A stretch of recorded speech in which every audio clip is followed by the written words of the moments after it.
Boa noite, queridos irmãos e amigos que nos acompanham em mais uma mesa de explanação bíblica, realizada pela Primeira Igreja Batista de Presidente Prudente. É uma alegria estarmos reunidos aqui mais uma vez, para juntos aprendermos aquilo que o Senhor quer nos ensinar através das lições que estudamos aqui na nossa EBD.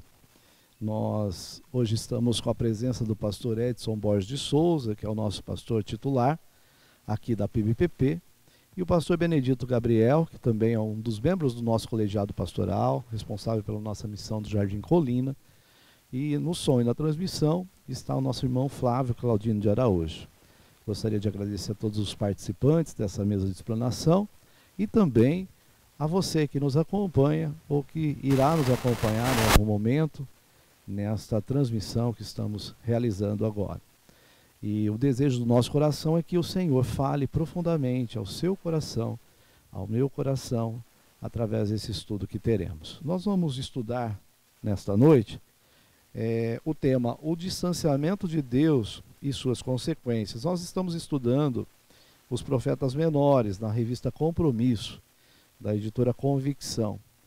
E o texto áureo da nossa lição se encontra lá em Oséias, capítulo 8, versículo 12. Oséias, capítulo 8, versículo 12. Diz assim a palavra do nosso Deus: Embora eu lhe escreva a minha lei em 10.000 preceitos, estes seriam ditos como coisa estranha. Vamos orar ao Senhor, pedindo a Ele a direção para esse estudo que teremos. Senhor nosso Deus e eterno Pai, nós somos imensamente agradecidos por esse privilégio, esta oportunidade que o Senhor nos concede de estarmos mais uma vez aqui diante da Tua palavra, Senhor, para entendermos aquilo que o Senhor quer falar aos nossos corações. Dá-nos sabedoria, Senhor, para que possamos compreender a Sua palavra e também disposição. Nos capacita, Senhor, a não sermos meros ouvintes, mas que possamos, ó Pai, colocá-la em prática a cada dia das nossas vidas. Te agradecemos pelos nossos pastores aqui presentes, pelo irmão Flávio na transmissão, e te pedimos, Senhor, fale aos nossos corações através da Tua palavra. Fica também com cada pessoa que está nos acompanhando nesse momento, ou que irá nos assistir em algum outro momento, que o Senhor também esteja com eles, ó Pai, ajudando, orientando, dirigindo, Senhor, e ensinando aquilo que o Senhor quer nos ensinar através da Tua palavra. Te agradecemos por tudo, Pai, o que o Senhor já fez, faz e ainda fará por nós. Em nome de Jesus. Amém. Passo a palavra agora ao pastor Benedito Gabriel. Ele irá fazer a primeira parte da lição e depois o pastor Edson Borges de Souza. Boa noite a todos os integrantes da mesa. Nosso diácono William, que está conduzindo aqui o nosso estudo. Pastor Edson, nosso pastor presidente. O diácono Flávio Claudino, que está operando a mesa de som, etc., lá em cima, e os nossos internautas, que nos prestigiam com a sua audiência, sua presença. E nós vamos tratar desta lição, já dita pelo nosso irmão William, distanciamento de Deus e suas consequências. Antes de mais nada, quero lembrar uma expressão que eu ouvi de um pastor que eu tive há anos atrás. Ele dizia que quando nós voltamos as costas para uma fonte de luz e caminhamos nos afastando dela, a nossa sombra se projeta longamente, mas o nosso caminho sempre vamos pisando no escuro produzido por nós mesmos. Então essa lição trata desse afastamento que Israel promoveu, né? Em relação ao Deus eterno que os chamou da escravidão, do anonimato para ser seu povo, e eles estavam falhando na sua comunhão com Deus. E os sacerdotes, segundo a nossa lição, que é a lição 3 da nossa revista trimestral, os sacerdotes eram aqueles que deveriam conduzir o relacionamento entre Deus e o povo, entre o povo e Deus. Uma espécie de pista de mão dupla. De uma via o povo ia até o sacerdote para consultar a Deus, ou seja, confessar seus pecados, apresentar seus sacrifícios. E na outra via, o sacerdote era o responsável pelo sacrifício diário, pelo incensário, pelo óleo da unção. E tudo isso era uma forma de ensino didática, como parábolas ou ilustrações humanas de algo espiritual, como parábolas ou ilustrações humanas, muito maior profundidade, que só ficaria clara no Novo Testamento a partir do rasgar do véu em Cristo Jesus. E o rasgar do véu foi no ato em que Jesus expirou e o véu do templo se abriu de cima a baixo, mostrando de um modo simbólico que Deus estava agora aberto às orações de todos o seu povo, do seu povo, não precisaria mais da intermediação sacerdotal. E a pior consequência que o pecado gera é o distanciamento de Deus e de tudo o que o Criador representa e comunica a nós. E podemos exemplificar com Ele nos deu o seu amor, sua misericórdia, sua graça, filiação, paz e a bondade em todas as questões. Israel, o povo, estava muito preso a ritos cultuais e preocupado em não perder o seu, como eles pensavam, status de povo de Deus. Também sua terra, suas posses. Quando na verdade tudo isso, comparativamente com Deus, era nada. A presença grandiosa e abençoadora de Deus era e é a coisa mais importante que alguém possa ter nesse mundo, seres humanos particularmente.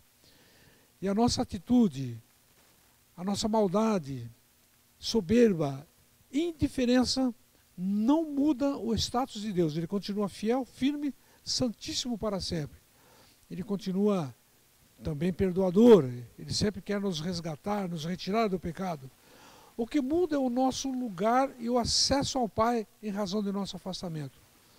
Deus não se afasta de nós, porém os nossos pecados ficam entre Deus e nós e produzem uma separação, fazem com que o Pai amoroso não nos possa ver.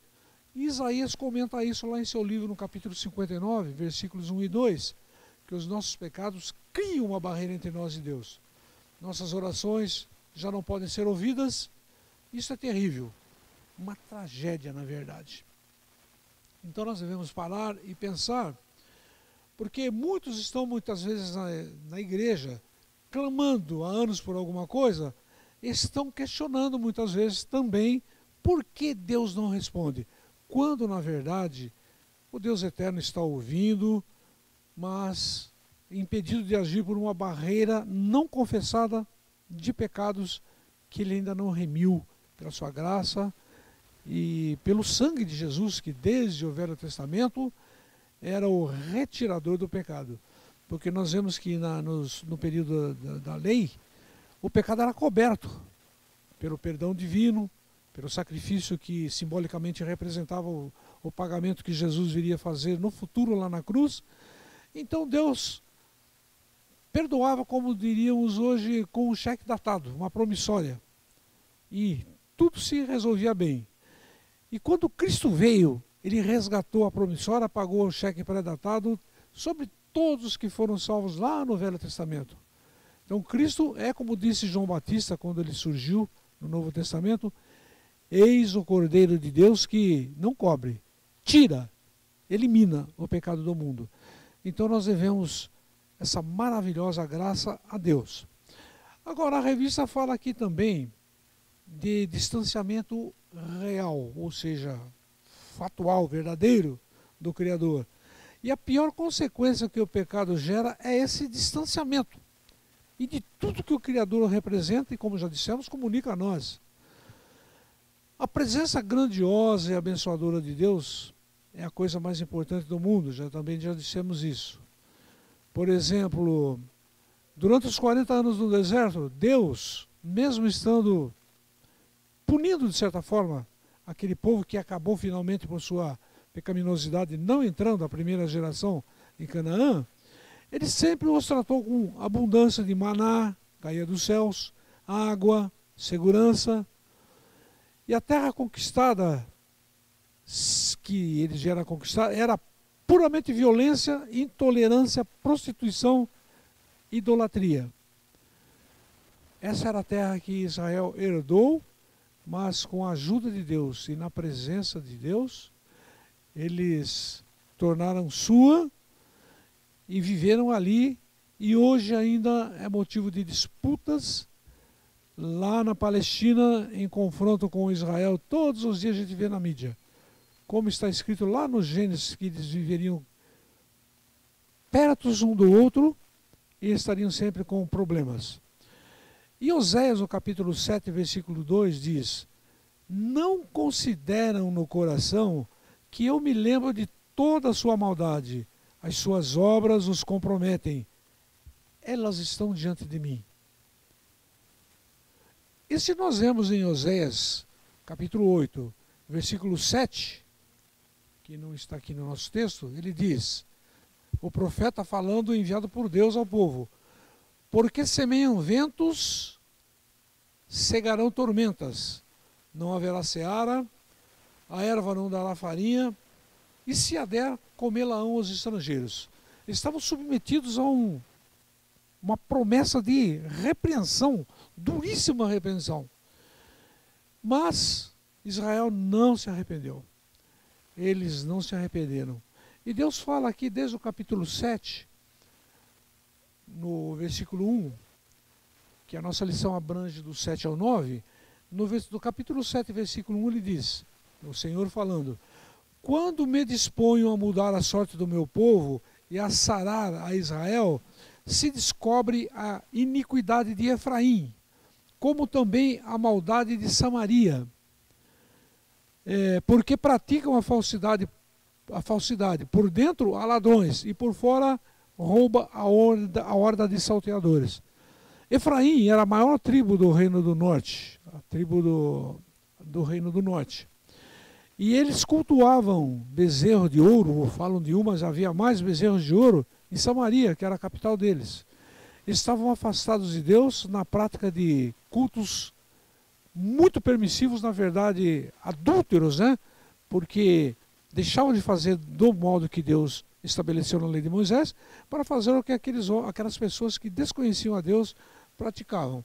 E Deus fala que está disposto a mudar a sorte. Será que não é assim que nós estamos vendo as coisas acontecerem hoje também? Nós vemos Israel e a Palestina guerreando lá. E todos estão falando que está havendo um genocídio palestino. Será que essa era a vontade de Deus? Será? Creio que não. Porque desde o Velho Testamento, se o teu inimigo tem fome, dê-lhe pão. Se tem sede, dê-lhe água. E nós não estamos vendo isso. A ONU tem é possível enviar 600 caminhões diários para aquela região. E Israel, porque não recebeu ainda todos os corpos dos que foram mortos ali, está permitindo só 300. Dos quais, dizem alguns comentaristas, né? Muito daquilo é apanhado pelo Hamas. E o povo fica na dificuldade de sempre sujeito a bombardeios, não tem proteção subterrânea como eles têm para sobreviverem lá. Então tudo isso é consequência do pecado, do afastamento de Deus de ambas as partes. E nós vemos muitas vezes irmãos nossos dizendo, Israel, só que o Israel que está ali hoje, já afastado de Deus, que ainda não reconhece Jesus como Messias, não é aquele Israel que Deus planejou. Eles são ainda herdeiros da bênção prometida a Abraão, mas estão afastados. Eles estão afastados hoje. E o mundo, de um modo geral, está afastado de Deus também. Nós não estamos procurando resolver as coisas segundo a sabedoria dos céus. Estamos procurando fazer política, um é mais esperto que o outro. A palavra sabedoria, que é um dom divino, não existe na prática. Existem espertezas, existem grandes vilanias por aí. Então a distância real do Criador é um problema seríssimo. A nossa maldade, iniquidade, soberba, indiferença não muda o status de Deus, que continua sendo bom, justo, fiel, perdoador, mas o que muda é o nosso lugar e o nosso acesso ao Pai e as bênçãos que Ele promete para nós, que Ele não pode nos dar porque estamos separados dEle. Deus não se afasta de nós, mas os nossos pecados ficam diante entre nós, e Ele faz a sua separação, fazendo com que o nosso Pai amoroso não nos veja. Isso é, como diz o outro tópico da lição aqui, ilusão e engano. E o nosso autor aqui, ele repete aqui palavras de Isaías, no capítulo 5, versículo 21, onde o profeta Isaías diz: ai dos que ao mal chamam bem e ao bem mal, que transformam trevas em luz e luz em trevas, e o amargo em doce e o doce em amargo. Ai dos que são sábios aos seus próprios olhos e inteligentes em seu próprio conceito. Isso está ocorrendo diuturnamente no nosso mundo. Chamam coisas ruins de bem. Agora nós estamos ouvindo aí um grande debate na sociedade por causa da legislação que está a ser proferida de um modo cabal aí sobre o aborto. Biblicamente, nós não podemos apoiar essa ideia. Mas estão aí numa grande disputa porque acham que é por lógica, por códigos humanos, por opções humanas que vão resolver isso. E não vão à palavra que é a cabal. Ela é determinante nessa questão. Não matarás, muito menos aquilo que está sendo produzido no ventre das mães. Então é um assunto muito complicado, que a gente até talvez não esteja correto em abordar de uma forma tão superficial assim. Mas pessoas que invertem os valores, chamam trevas de luz e chamam mal de bem, e são inteligentes em seu próprio conceito, estão afastados de Deus e carecendo de misericórdia, de graça, de ajuda, de sabedoria do alto. E o autor segue aqui dizendo que, sem dúvida alguma, depois do afastamento da presença do Pai Celeste, a pior consequência dos nossos pecados é viver uma vida de engano. Deus, diante da falácia, dos discursos falsos, das práticas ritualísticas apenas da religião, do povo, que, como eles viviam naqueles dias, e hoje também há uma grande parcela disso existindo, como se nada estivesse acontecendo, como se a mentira, o adultério, a violência, entre outras coisas, fossem normais, não guardavam o sábado, como hoje nós não guardamos o sábado, não há mais isso foi abolido por Cristo, no sentido de que foi tudo cumprido e agora o nosso descanso é nele, não apenas um dia da semana, porque senão como faríamos, né? Tem gente que a sociedade não funciona sem alguém trabalhando no sábado, domingo, um hospital, um policial, um bombeiro, as pessoas que são necessárias aí em atividades cruciais. Eles estariam errados, não poderiam existir. Mas Jesus permite essa liberdade de fazermos essas coisas, porque o descanso, o sábado verdadeiro, é nele, pela fé, pelo descanso, pelo repouso, nele. Então nós devemos apresentar as nossas ofertas a Deus, não apenas cumprindo formalidades, rituais, mas, como disse lá em Samuel, tem prazer Deus em sacrifícios mais do que em que se obedeça a sua palavra? Então nós estamos fiéis a Deus, cumprindo os seus preceitos. E Jesus resumiu tudo no Novo Testamento em duas coisas: amar a Deus acima de todas as coisas, com toda a nossa força, todo o nosso entendimento, com toda a nossa alma, e ao próximo exatamente como amamos a nós mesmos. Isso cumpre toda a legislação mosaica. Mas nós não estamos vendo isso. Nós estamos vendo que o autor diz aqui em Oséias: violência, má administração, injustiça, e o povo sofrendo e reclamando e distanciado de Deus. Por isso a nossa responsabilidade como igreja, a gente sempre lembra isso aqui, é muito grande, porque nós devemos nos nossos grupos sociais, nos lugares em que estamos inseridos, seja num trabalho, numa escola, na nossa comunidade, mesmo na nossa família, devemos ser testemunhas e avisar as pessoas que Deus está de braços abertos, esperando o nosso arrependimento, a nossa confissão, nós cedermos a nossa vontade à direção do Espírito Santo para que Ele nos conduza bem, nos faça realmente felizes e capazes de fazer a vontade dEle, para que Ele possa então nos ouvir diuturnamente, sem interrupção, porque não estaremos querendo fazer a nossa pecaminosa vontade, mas a vontade de Deus. E o clamor eterno de Deus ainda ecoa: pois quero misericórdia e não sacrifícios, e o conhecimento de Deus mais do que holocaustos. Isso é maravilhoso. Então, mas as pessoas não se arrependem, não se convertem em seus pensamentos e caminhos, querem manter a mesma vida social, tal qual a geração de Samuel, que queria ser igual aos outros povos, para justificarem desse modo seus próprios pecados e falta de caráter. Muitos religiosos dirão: mas todo mundo faz, e ninguém na igreja é santo. E ainda, a carne é fraca. E Deus sabe, realmente, Jesus falou: a carne é fraca. O espírito pode estar preparado em Cristo, a carne é fraca. Então Paulo nos orienta a vigiar, para que não cedamos aos impulsos, às necessidades afastadas de Deus que ela tem. Então que nós possamos, irmãos, realmente obedecer a Deus, buscar a sua presença e sermos fiéis, porque Deus será glorificado e nós viveremos em paz com Deus e muito felizes, espalhando a graça divina dentro da sociedade. Agora, se não fizermos assim, nós teremos a retribuição. Este ponto o nosso querido pastor Edson vai discorrer sobre ele. Nós teremos uma retribuição. Que retribuição queremos? Bênçãos, uma condução firme e segura sob a mão poderosa de Deus, ou sofrer o peso da sua mão nos punindo?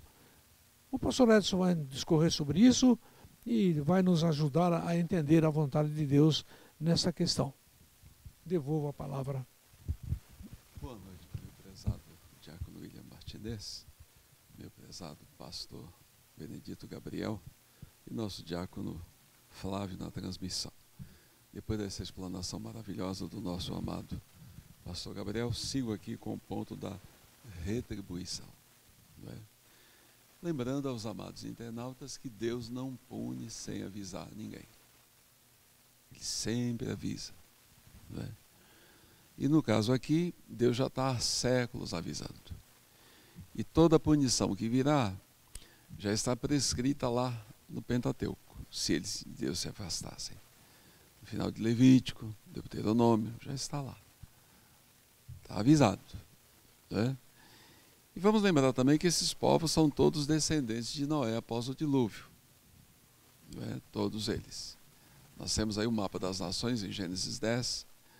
E temos também em 1 Crônicas, quando Esa volta do cativeiro, ele dá para nós lá um resumo, né? Dos descendentes de Sem, Cã e Jafé. Né? E essas nações foram criando deuses, como Baal, Moloque e outros deuses, Rimon, enfim, outros.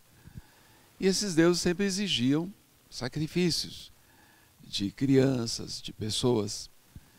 E quando a gente pensa em idolatria, hoje, em nosso tempo, a gente pensa em adorar o ídolo. Mas como lembra o pastor Luiz Alberto, o que menos eles faziam é adorar o ídolo. Está embaixo de grandes árvores, em templos, em montes, não é? Em vales, eles praticavam os chamados cultos orgiásticos, e nesses cultos a esses deuses tinha lá a prostituição cultural, que esse era o forte. Quer dizer, a conjunção com aquela prostituta cultural seria então, traria bênção para a produção agrícola, etc, etc, etc. E nisso, muitos bebês eram gerados, abandonados, chamado infanticídio, né? Veja que Ezequiel mostra essa figura, falando de Olá e Olibá, que é Samaria, capital de Israel, e Jerusalém, a capital do sul. Né? E Baal, no caso aqui, porque o centro aqui na lição é Baal. Baal seria meu senhor, meu marido, né? Então eles colocaram no lugar de Deus um Deus que não existe, como seu marido. Então Deus usa um expediente difícil da gente ler, mas que mostra a situação de Israel naqueles dias. Lá vai o pai, pega uma prostituta, cultuar, vem um filho atrás, pega a outra. E veja que Ezequiel mostra Jerusalém como uma bebê abandonada lá no campo, ainda com cordão umbilical, esvaindo-se em sangue. E Deus pegou essa bebê nessa linguagem alegórica para Jerusalém, e ela se tornou uma moça muito bonita, né? E nesse paralelismo ele mostra agora o envolvimento, né, do seu povo com os assírios, com os egípcios e outras nações, adorando deuses estranhos. E não podemos esquecer que Deus tem uma aliança com esse povo. E como está em Ezequiel 20:37, a aliança tem disciplina. Há disciplina na aliança. Como tem disciplina, bem lembrado aí pelo pastor Gabriel, na nova aliança. Lá, 1 Coríntios 11, quando lemos sobre a ceia, lá muitos estavam fracos, doentes, outros até morreram por não valorizarem a ceia, que é o símbolo da nova aliança em Cristo, como deveriam fazer, né? Então, os profetas, que são homens levantados por Deus para mostrar ao povo o seu pecado, o seu desvio, eram homens que tinham uma missão muito dura. No caso aqui, Oséias, que significa salvação, ele está no tempo de Jotão, Acás, ele está no tempo de Uzias, Jotão, Acás e Ezequias. Né? Está nesse tempo desses 4 reis. Com ele também está Miqueias. Com ele também está Jonas. Jonas está pregando no tempo de Jeroboão II. Porque veja que no começo do livro de Oséias ele fala de Jeú, julgamento para Jezreel. Jeú, como foi temente a Deus no começo, Deus promete a ele descendentes até a 4ª geração. E realmente, Jeoacás, né, Jeoás, Jeroboão II e por último lá, me foge agora o nome do último, agora o filho dele, me parece que é Zacarias, né? E realmente, no 4º descendente, só governou 6 meses. Jonas está no tempo de Jeroboão II, está pregando também. A Assíria, no tempo de Jonas, se arrependeu. Veja como Deus quer o arrependimento das nações, né? Se volte para ele. Mas depois a Síria voltou aos seus pecados, né? Israel também voltando aos seus pecados, e agora vai chegar o tempo do juízo. Então, 722, o norte vai cair, com as suas 10 tribos vão cair, sob o domínio assírio, né? Então, na descrição de Ezequiel, né, eles têm todo um desvelo pelos assírios que vão destruí-los. Buscam apoio no sul, que é o Egito, que também estará contra eles, né? Então, na questão aqui da retribuição, porque o pecado ele traz no seu bojo já a punição, não é? Então não há como escapar. Como diz o hino 12 do cantor cristão, Deus não deixa a culpa sem castigo, não é? Então não há como escapar. E esses pecados graves de infanticídio, não é? Morte de pessoas, há muitos assassinatos, muita maldade. Quando você lê Jeremias capítulo 2, Jeremias denuncia que em todas as cidades, por exemplo, no caso de Judá, havia essas práticas a esses deuses idólatras, especialmente Baal e Moloque. E no vale de Tofete eles batiam tambores para que não se ouvisse o grito das crianças que eram mortas, né? Ou queimadas, mortas em sacrifícios a Baal, ou queimadas nos braços de Moloque, onde viravam brasa, carvão, né?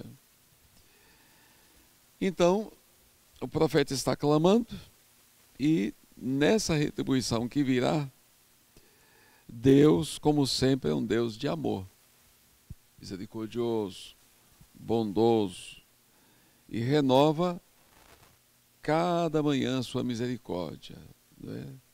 É tardio em irar-se, e isso leva o homem a achar que pode fazer o que bem quiser. Só que Deus é santo, santo, santo, justo, justo, justo.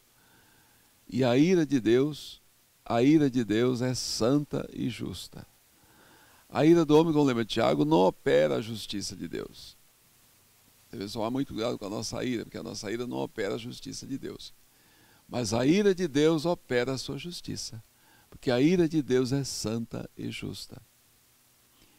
Então, Deus sempre retarda a sua ira. Sempre vai dando chance, oportunidade, para que o homem se arrependa. Veja, por exemplo, no caso de nós hoje, nós estamos há 2000 anos que o livro do Apocalipse foi escrito.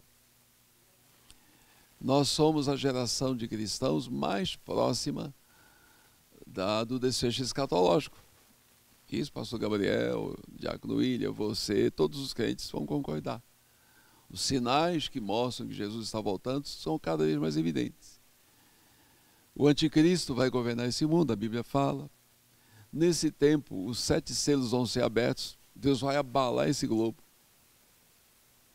Mas as pessoas estão vivendo como se nada disso fosse acontecer. É o caso aqui. Os profetas avisaram, como Oséias, Miqueias, Isaías. Veja que Isaías, no capítulo 28, mostra lá toda a elite de Judá, bêbados, vomitando nas mesas, uma cena horrorosa. Veja lá o Sofonias, né, pastor Gabriel, que é trineto do rei Ezequias, que é um profeta de linhagem real, né, da linhagem da monarquia teocrática davídica, ele é trineto do rei Ezequias, denunciando juízes, sacerdotes, toda aquela corrupção, e que o juízo virá. Abacuque está pregando, agora no caso dele são os babilônios vão chegar para executar o juízo. Ele, mas como? Ele lamenta que o povo continue ignorando o juízo que vai chegar, né? E Isaías pergunta em seu tempo, que é esse tempo de Oséias, quem deu crédito à nossa pregação, né? A quem se manifestou o braço do Senhor? O povo continua desenfreadamente, né, praticando a prostituição cultual, né? Então abusaram da bondade de Deus, que retarda a sua ira. E o autor lembra, o Deus bondoso e misericordioso é justo, sua graça é imensa, não é? O Eterno tem anunciado desde sempre que zela por sua palavra, né? E aí ele faz uma pergunta, qual a medida do juízo de Deus? A medida dos nossos pecados. Só que, Salmo 103:10, Deus não nos trata segundo os nossos pecados e não nos retribui consoante as nossas iniquidades, porque senão ele acabaria com a humanidade num instante. Num segundo, todo mundo desapareceria. Se ele não renovasse as suas misericórdias cada manhã.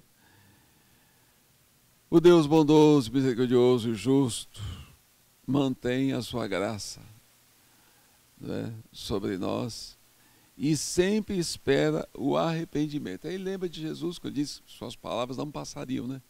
O céu, a terra vai passar, suas palavras não. Né? Então, ele agora coloca aqui, chegaram os dias da punição. Como está lá em Salmo 37, o dia do juízo vai chegar. E esse juízo ele chega individualmente, ele chega por família, por igreja, por nação, para nações, né? Deus pune as nações, porque as nações, cada pessoa foi criada à imagem e semelhança de Deus, né? Então o ser humano, mesmo que ele fale, eu sou ateu, mesmo que ele diga eu sou ateu, ou eu sou agnóstico, isso não o exclui de ter que prestar contas ao Deus verdadeiro. Vai ter que prestar contas, porque o homem foi criado à imagem e semelhança de Deus, e tem o dia do juízo. Daí o apelo de Paulo lá em Atenas, Atos 17:30, Deus manda agora a todos os homens em todo lugar que se arrependam, né? Chegaram os dias da punição. O dia do juízo chega. É que a gente às vezes não presta atenção, né? Um irmão aqui, amado, há muitos anos, faz uns 10 anos isso, dando um exemplo de juízo individual. esse homem vivia aplicando golpe aqui na região, usando o nome de igreja, de pastor, de um certo pastor de uma certa igreja. E ele bateu numa cidade próxima aqui, na casa de um senhor, com aquela história de sempre da condução. E esse irmão, muito consternado, porque ele sempre apresenta assim uma aparência de... né? E ele ficou com muita dó do homem, pela história, e falou, olha, eu não tenho nenhum dinheiro aqui, mas vamos no, minha mulher trabalha aqui perto, vamos no serviço da minha mulher, que eu vou... ela tem dinheiro, com certeza, eu vou lhe dar para o senhor comprar sua passagem e seguir seu caminho.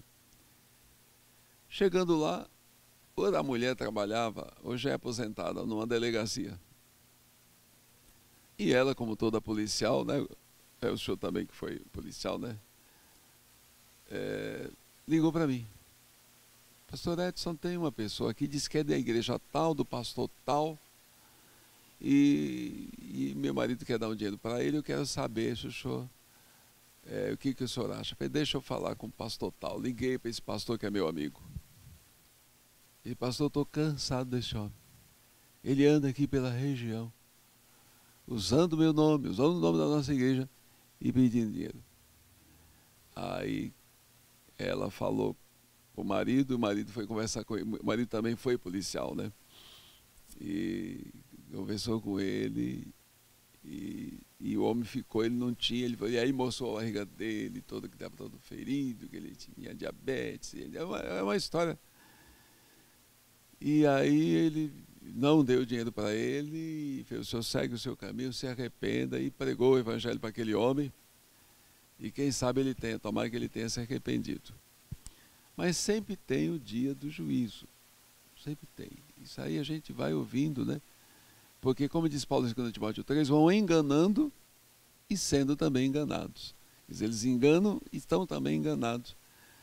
E sempre aprendendo, mas não chega ao pleno conhecimento da verdade, né? E essa era a situação de Israel. Os profetas falavam, mas eles estavam presos, como diz aqui, aos prazeres do vinho, porque nesses cultos orgiásticos tinha as bebidas, né? Como diz Mark Bubeck, o álcool é para soltar os freios morais, né? Ficar à vontade. Então tem lá os prazeres da prostituição, né? Como num outro texto profético, o pai pega uma prostituta, vem o filho pegar outra, então por isso que era difícil largar Baal. E nessa história de que é para produzir a terra, da produção, eles iam ignorando e toda essa carnificina, né? Com crianças abandonadas no campo, que é o caso de Jerusalém, citado em Ezequiel 16. E assim eles seguiam o seu caminho, ignorando que tinham uma aliança com Deus, que exige disciplina, né? O tempo do juízo está chegando, foram infiéis, desprezaram a Deus, a palavra de Deus, continuaram querendo servir ao outro senhor que é Baal. Em Mateus 6,24, o autor coloca, não podeis servir a dois senhores. No caso de Baal, seria meu marido, meu senhor, eles tomaram esse senhor como o senhor deles, mas o senhor verdadeiro, real, é o Deus eterno que criou os céus e a terra, não é? E finalmente aqui, o Senhor garante que retribuirá a nossa infidelidade, desprezo e abandono para com a sua palavra, né? E o pecado, como lembra da Cida Sileca, o pecado também podemos chamar de atrevimento contra Deus, né? Ele afasta mesmo. Veja que quando Adão e Eva pecaram, eles se esconderam, né, de Deus. E não pediram ajuda. Não foram pedir ajuda. Bem lembro o pastor Luiz Alberto. Devia ter procurado, Senhor, nós desobedecemos, nos ajude. Não, eles se esconderam. Então, às vezes um crente está vivendo uma vida longe de Deus, em vez de vir buscar ajuda. Pedir ajuda, não, ele se esconde, ele some, ele desaparece, né? E o pecado afasta da comunhão com o pai, com a mãe, com a esposa, com a família, né? Vai afastando o homem de Deus, né? E, na conclusão, quando eu peco, as consequências ocorrem em todas as esferas. A natureza sofre, a sociedade, a família padecem. Eu me distancio do eterno no tempo presente. Devemos, porém, que, se não houver arrependimento em vida, ainda há garantia de um juízo justo da parte do Deus eterno. Dura coisa cair nas mãos do Deus vivo, aqui citando Hebreus, capítulo 10. Né? Então, o pecado, quando ele entra, agora concluindo, ele gera uma queda em relação a Deus, né? Que é chamada queda teológica. Gera uma queda física. Agora, como ele agora é pecador, ele vai ter problemas com a saúde física. Então, todos os problemas que a gente conhece aí tem a ver com porque somos pecadores. Né? Gera um conflito consigo mesmo, que são os problemas psicológicos. Problemas da sociedade, problemas sociológicos. E problemas ecológicos, que é a natureza. O homem agride a natureza, ele destrói. E uma das profecias do Apocalipse, no capítulo 11, é: Jesus está chegando para destruir aqueles que estão destruindo a natureza. Né? Então, nós vamos viver esse tempo difícil. Difícil para nós hoje falar, como Deus permitiu que ele passasse por isso, para mostrar a situação real que o povo fazia. Então Deus está usando o profeta para fazer algo que o povo já fazia. Inclusive a palavra Baal-Peor é citada aí, que é aquele tempo de Balaão, né? Então, um tempo difícil, muito difícil. Né?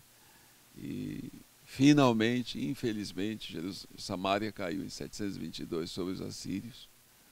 Um tempo de muita vergonha, de muita dor, mas não foi sem aviso. Muito bem, nós vemos pelas explanações dos pastores que Deus ele sempre tem o objetivo de trazer o homem para perto de si, mas pelos nossos pecados nós acabamos nos afastando de Deus e trazendo consigo com isso também as consequências do pecado. Mas por isso que a Bíblia ela sempre nos chama a atenção para fazermos uma autoanálise e verificarmos como é que nós estamos com o nosso Criador. Se estamos próximos ou se estamos afastados dele. E há esta oportunidade da graça do Senhor ainda a nós. Portanto, se você está distante do Senhor, não deixe que o pecado o distancie dele, pois isso trará consequências para a sua vida. E a maior consequência que isso pode trazer é você passar uma eternidade sem Deus. E isso é terrível. Então que nós possamos realmente refletir sobre a nossa vida, né? E buscar ao Senhor enquanto nós podemos achar, como diz também os profetas, né? Então que você faça uma autoanálise da sua própria vida e veja como é que você está diante do Senhor. Se você está próximo, aproxime-se mais ainda. E se você está distante do Senhor, não viva uma vida distante do Senhor, porque isso trará consequências e resultará muitas vezes numa eternidade longe do Senhor. Que Deus te abençoe ricamente, nos abençoe e nos faça compreender a sua palavra, que possamos, enquanto temos tempo, nos dirigirmos ao Senhor, buscando a Ele e vivendo uma vida que lhe agrade. Amém? Eu passo aos pastores agora para as suas considerações finais, depois eu quero fazer um convite especial a você e também encerraremos a nossa mesa de explanação bíblica. As palavras do pastor Edson me fizeram pensar uma coisa aqui. Gálatas 6,7 diz: não erreis, Deus não se deixe escarnecer pelo homem. Aquilo que o homem semear, isso ele colherá. Então, de tudo que nós estudamos na lição 3, o que se fica mais saliente para mim é a graça de Deus, a paciência de Deus. Porque quando o reino se dividiu, no tempo de Jeroboão, eles criaram aquela linhagem da tribo do norte, que era uma linhagem totalmente distante da linhagem que traria o Messias. Não tinha nada a ver. A linhagem do Messias viria de Judá, né, da tribo do sul. Mas Deus suportou aquele pessoal com todos aqueles problemas, todo aquele tempo, e enviou profetas para tentar restaurar, mas eles não aceitaram.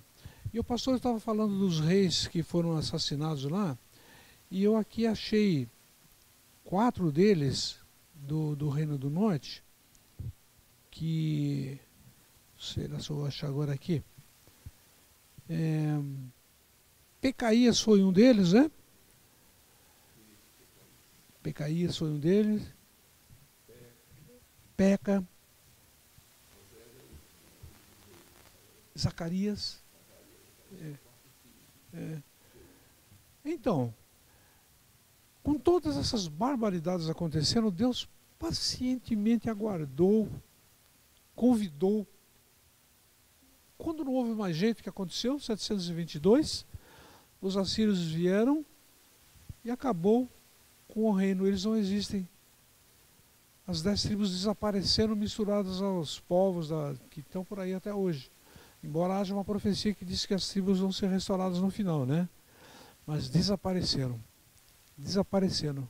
Que é a palavra que o pastor trouxe de que a consequência vem individualmente e coletivamente também. Todos receberam a paga pelo seu pecado. Assim como todos que creem recebem a graça. Então foi uma lição assim maravilhosa essa. Parece que a gente vai estudar os profetas menores, não tem muito o que tirar, né? Mas, como Paulo diz, o que está escrito foi para nosso ensino e aprende-se muito aqui. É a minha consideração final. Eu assino embaixo o que o pastor disse. Tudo que antes foi escrito para nosso ensino foi escrito, né? Para que pela constância e consolação das Escrituras tenhamos esperança, né? Romanos 15:4. É isso. São lições. 1 Coríntios 10:11. Agora, essas coisas são para aviso nosso, para que já são chegados os fins dos tempos, né? Devemos prestar muita atenção. Esse povo não tinha toda a Bíblia. Nós temos toda a Bíblia. A quem muito é dado, e muitos comentários. Quem muito é dado, muito também será exigido. Mas aquele povo não sabia ler, mas a elite é que sabia. Nós todos sabemos ler, temos toda a Bíblia. É muita responsabilidade. Que Deus nos ajude. Bem, meus queridos, nós estamos chegando ao término dessa mesa de explanação bíblica. Gostaria de agradecer aos participantes desta mesa, desse dia. Também gostaria de agradecer a você que nos acompanha ou irá nos acompanhar em algum momento. Quero te fazer um convite especial. Venha participar conosco. Venha estar aqui juntos para louvarmos, exaltarmos ao Senhor e aprendermos mais um pouco da sua palavra. Aos domingos de manhã, aqui na PIB-PP, nós temos a Escola Bíblica Dominical, onde nós estudamos essas lições que são transmitidas agora. Você pode participar conosco. Venha. E também no culto noturno nosso, né, às 19 horas, nós temos o nosso culto noturno. Você também é nosso convidado especial. Venha participar conosco. Também temos pontos de pregação, missões, onde irão te receber. Você será muito bem-vindo. Entra lá no site da PIB-PP, veja as programações da nossa igreja e nós estamos aqui aguardando a sua presença. Venha nos fazer uma visita. Será um prazer estarmos juntos e louvarmos ao Senhor, juntamente com você. Que Deus abençoe ricamente a todos vocês. E com uma oração agora, com uma palavra de oração, nós vamos terminar esse estudo desta noite. Eu convido o pastor Edson para fazer essa última oração. Ó Deus eterno, obrigado por estar aqui com o nosso diácono William, como mediador de mais esta lição maravilhosa, estudando a tua palavra bendita. Também pelo nosso amado pastor Gabriel, toda a explanação excelente que fez. Nosso amado diácono Flávio na transmissão. Muito obrigado, Senhor, por esse momento, por cada internauta que vai acessar e que está agora acompanhando ou que vai acessar no decurso do tempo este estudo. Também te apresento, ó Deus, nossos enfermos, como aquela bebezinha, a Ana Laura Moreira, neta da irmã Belaimina, continua a restaurar aquela bebezinha. O bebezinho Ravi também, que continua ainda internado. O bebê Lucas, que faz químio. Também o cunhado da nossa irmã Ana Lúcia, o Marcos, continua, Senhor, a resgatá-lo daquela UTI, que logo ele seja no quarto e depois em casa. Ilumina a mente dele também para a salvação em Jesus. Clamo pelo nosso país, sempre seja um país livre para o Evangelho. Clamo por todos os enfermos listados em nosso boletim e aqueles que também que não são do nosso conhecimento, que o Senhor esteja com cada caso, com cada situação, ó Deus, e que cada pessoa que sofre entenda que o Senhor é Deus Todo-Poderoso e vai cuidar deles e vai cuidar de cada um de nós.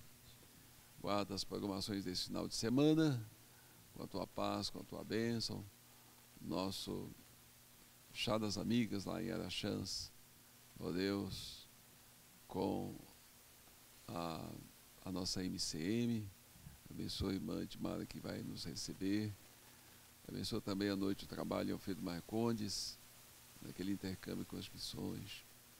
Abençoa, ó Deus, todos os trabalhos da tua igreja aqui, os centenários, os preparos para o centenário, para a celebração.